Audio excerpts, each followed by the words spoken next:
जीवनात आपण रोज धावत असतो. पैशासाठी, प्रतिष्ठेसाठी, लोकांसाठी, कुटुंबासाठी. पण एखादी अचानक घडलेली घटना आपल्याला थांबवते आणि एक प्रश्न विचारायला भाग पाडते. आपलं जीवन खरंच किती क्षणभंगूर आहे? हा देह किती नाजूक आहे?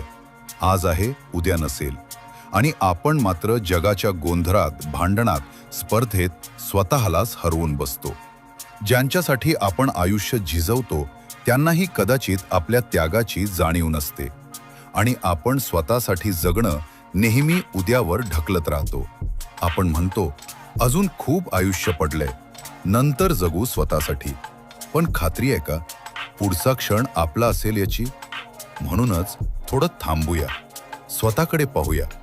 राग, अहंकार, स्पर्धा, नको त्या दुनियादारीच्या भानगडीत अडकण्यापेक्षा माणसासारखं माणसांशी वागूया. कारण शेवटी उरतात ना पैसा ना प्रतिष्ठा, उरते फक्त माणुसकी आणि आठवणी. म्हणून आजपासून ठरवूया, थोडं स्वतःसाठी जगूया आणि दुसऱ्यांच्या जीवनात आनंद पेरूया. कारण जीवन खरंच क्षणभंगूर आहे. डॉक्टर रवींद्र जाधव. जीवनात आपण रोज धावत असतो. पैशासाठी, प्रतिष्ठेसाठी, लोकांसाठी, कुटुंबासाठी. पण एखादी अचानक घडलेली घटना आपल्याला थांबवते आणि एक प्रश्न विचारायला भाग पाडते. आपलं जीवन खरंच किती क्षणभंगूर आहे? हा देह किती नाजूक आहे? आज आहे, उद्या नसेल. आणि आपण मात्र जगाच्या गोंधळात, भांडणात, स्पर्धेत स्वतःलाच हरवून बसतो.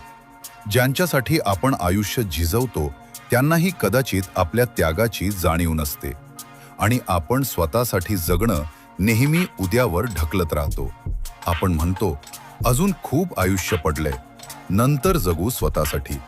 पण खात्री आहे का पुढचा क्षण आपला असेल याची? म्हणूनच थोडं थांबूया, स्वतःकडे पाहूया. राग, अहंकार, स्पर्धा, नको त्या दुनियादारीच्या भानगडीत अडकण्यापेक्षा माणसासारखं माणसांशी वागूया. कारण शेवटी उरतात ना पैसा ना प्रतिष्ठा, उरते फक्त माणुसकी आणि आठवणी. म्हणून आजपासून ठरवूया, थोडं स्वतःसाठी जगूया आणि दुसऱ्यांच्या जीवनात आनंद पेरूया. कारण जीवन खरंच क्षणभंगूर आहे. डॉक्टर रवींद्र जाधव.